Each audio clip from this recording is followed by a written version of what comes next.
Why some people seem to live extraordinary and blessed lives, and how some people are always happy no matter the circumstances, and yet for so many that place seems so far away and so difficult to obtain. If you could know their secret, imagine how your life could be.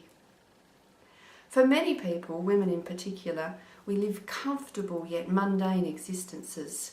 If you're married and raising a family and throw in work on top of that as well, life can be a tunnel vision focus on just getting through the day and ticking off all those boxes on your to-do list. That was me. I was one of those women too. Until someone said to me, it's the little moments that make a life big.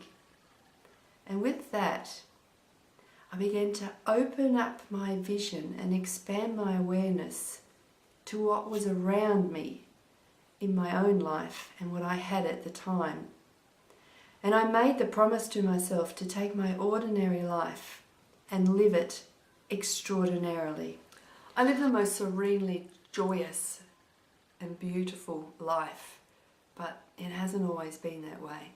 It wasn't that long ago that I was running a big company with my husband in the mining industry, and I was just so wrapped up in working all the time.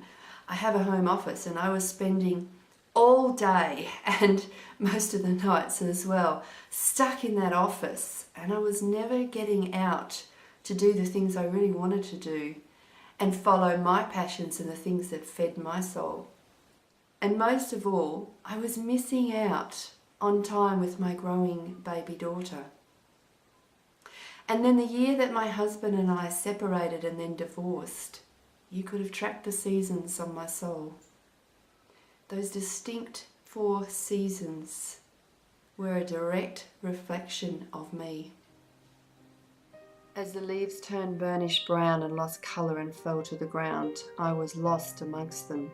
I was falling, drifting into despair, just like the leaves from the trees. When the branches were bare, the snow that came iced over my own soul. I felt as bare and broken as the cold branches in an unforgiving, icy wind. By springtime, my life felt as wild and out of control as my overgrown lawn. I had stopped caring for my property as I had stopped caring for myself. My unruly gardens were a direct reflection of me.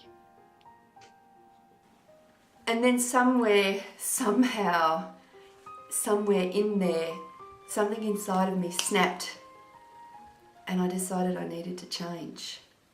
I realised that I couldn't remember anything about the whole past year, except that it was long and hard, and I no longer felt the same.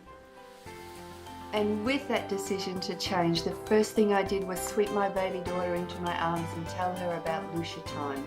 You see, Lucia is her name.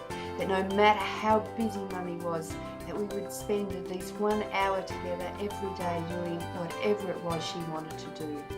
And then I went out into the fields and I promised my horses that I would run in the paddocks with them once again and just sit and brush their manes and tails like I used to. And I began to care for orphaned and injured native animals with the hope that I would be able to return them to the wild where they belonged. And I made the promise to myself that I would start looking after myself again. I would run and exercise and feed my body with healthy and nutritious food. And I would take leisurely, slow breakfasts outside each morning if the sun was shining high, and reacquaint myself with the birds again. I would live extraordinarily in the simplest of ways. I'd make magic in my own backyard. And out of all the things I did, the one that was to make the most difference was that I started a joy book. Each day I would find one thing, just one thing, that would silently take my breath away. This was what was to expand my awareness to the simple fact that my life was extraordinary exactly as it was. And I encourage you to begin your own joy book as well. And even on those very, very busy times, and trust me with the work that I do, sometimes it does get pretty busy. I never forget to stop and just breathe in the moments and to look for something beautiful, enriching, satisfying and extraordinary in each and every day. And that is the essence of the year of living extraordinarily. You too can have it as well.